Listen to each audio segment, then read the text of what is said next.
अगर हमारे लोग पेंशन अगर नहीं दे सकते तो सबसे पहले जितने नेताओं को पेंशन मिलता है उनकी बंद होनी चाहिए, क्योंकि हमारे देश में सबसे बड़ा भ्रष्टाचार अगर हो रहा है तो नेता को पेंशन क्यों मिल रहा है, उनको पेंशन बंद होना चाहिए, बिल्कुल बंद कर दें। हम मोदी जी को अगर नहीं करते हैं, जैसे आप वादा देते कि हम कर रहे हैं, अगर नहीं करते हैं तो नो वोट, कोई वोट नहीं उनको मिलेगी। मैं बोल रहा हूँ, खुल करके बोल रहा हूँ, मैं आरएसएस का आदमी हूँ, लेकिन मैं जम करके विरोध करता हूँ। इस कांग्रेस वाले ने 50 साल में पागल हुआ, बीजेपी वाले ने 5 साल में पागल हो गया है।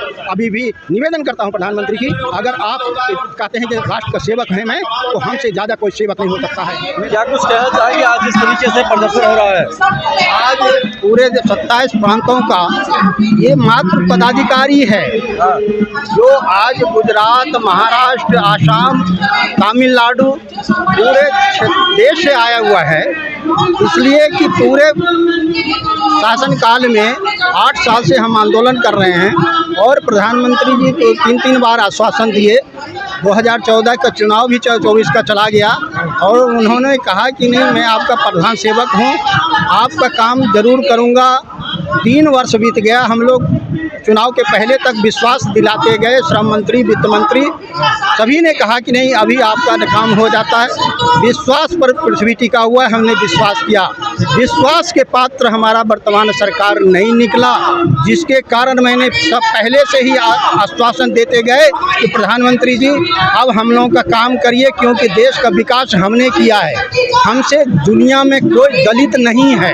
हमारा 1171 रुपया में क्या हम अपनी सब्जी भी नहीं खरीद सकते। दवाई के बिना 250-300 आदमी पेंशनर से मेरा बढ़ते जा रहा है। हमारा कंट्रीब्यूशन है, एक आदमी का 15-20 लाख रुपए जमा है ईपीएफओ में। अगर मेरा पेंशन में ब्याज ही होता तो 15-16 हज़ार होता। फिर भी हमने सिर्फ अपनी सम्मानजनक जीवन जीने लायक हमने 7,500 प्लस दिए। महंगाई भत्ता, पति पत्नी का मेडिकल, जो पेंशन से वंचित हैं उनको भी 5,000, सुप्रीम कोर्ट का आदेश का पालन करते हुए मूल वेतन पर हायर पेंशन का मांग किए हैं और इन्होंने आश्वासन देते हुए मेरा काम नहीं किया।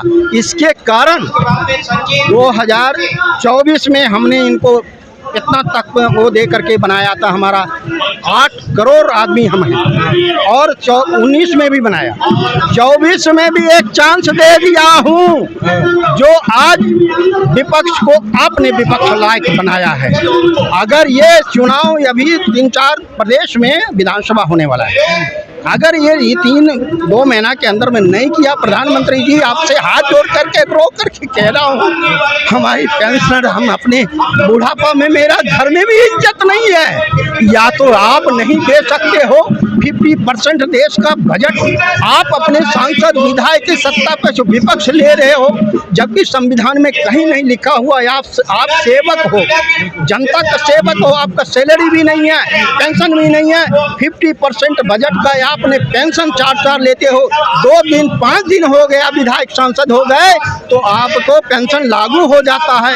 हम 58-60 साल होने के बाद में आज मुझको पूरा कंट्रीब्यूशन होने के बाद भी हमको इतना मिल रहा है, जिसका कोई कंट्रीब्यूशन नहीं है उसको 2,500-3 हज़ार आप दे रहे हो। बिल्कुल सही है, मैं उसका विरोध नहीं करता, लेकिन मुझे भी तो कम से कम 2-4 साल 10 साल जो दिए सम्मानजनक दिए नहीं, तो ये बात निश्चित रूप से मैं बोल रहा हूँ, खुल करके बोल रहा हूँ, मैं आरएसएस का आदमी हूँ, लेकिन मैं जम करके विरोध करता हूँ। इस कांग्रेस वाले ने 50 साल में पागल हुआ, बीजेपी वाले ने 5 साल में पागल हो गया है। अभी भी निवेदन करता हूँ प्रधानमंत्री जी, अगर आप कहते हैं कि राष्ट्र का सेवक है मैं, तो हमसे ज़्यादा कोई सेवक नहीं हो सकता है। मेरा खून पसीना तो उद्योग में रहने वाले जो मालिक था वो, या प्रशासन का, हम गवर्नमेंट फैक्ट्री में थे, वो मेरा शोषण किया जीवन भर और बुढ़ापे में आप कर रहे हो। आपको क्या लगता है कि ये पिछले 10 साल में आपके साथ धोखा किया गया?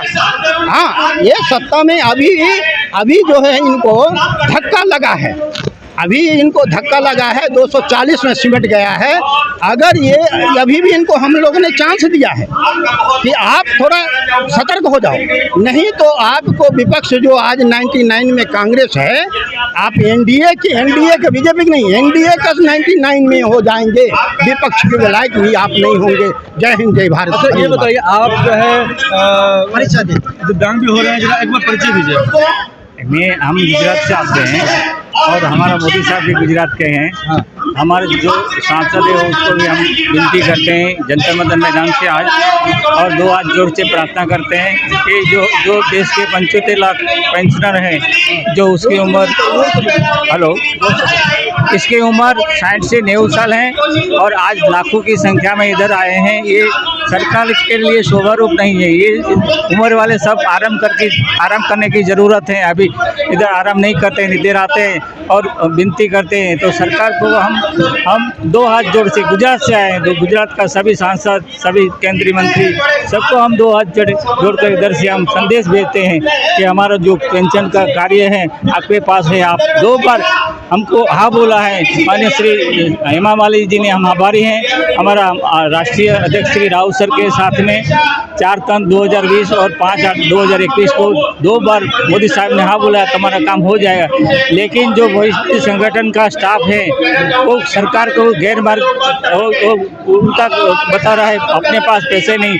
हम सरकार से और भविष्य संगठन को बोलते हैं कि आपके पास बहुत पैसा है।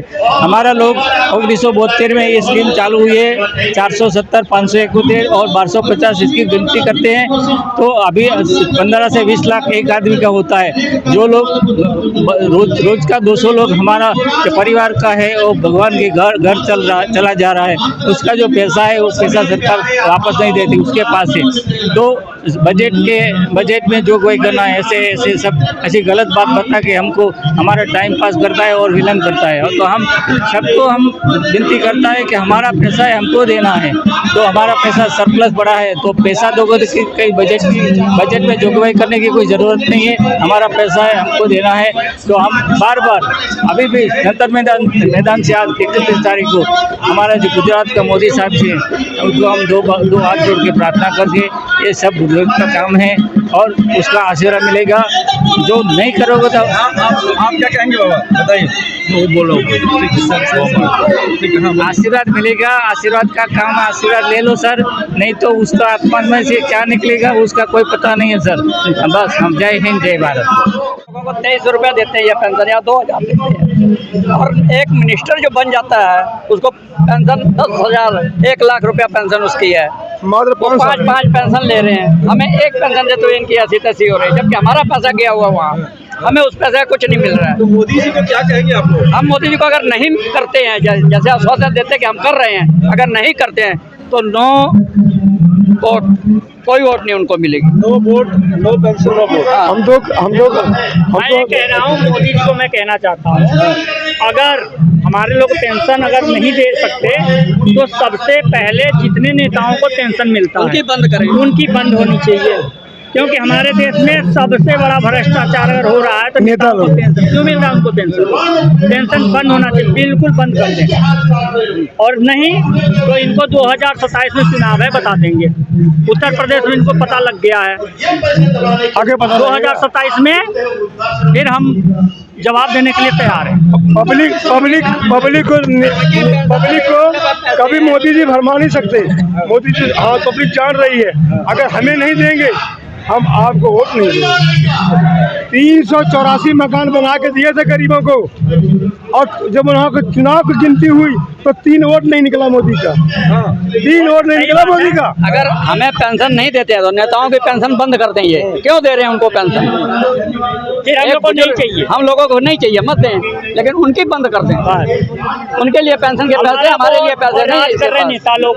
15,000 रुपया, 15,000 रुपया वोट हम लोग देते हैं, प्रधानमंत्री हम लोग बनाते हैं, और पेंशन मिल रहा है किस वक्त? नेता को, सांसद को, विधायक को। क्यों? सबसे पहले इनका जो पेंशन मिलता है सारी बंद होना चाहिए। इनको किस बात का पेंशन मिलता है?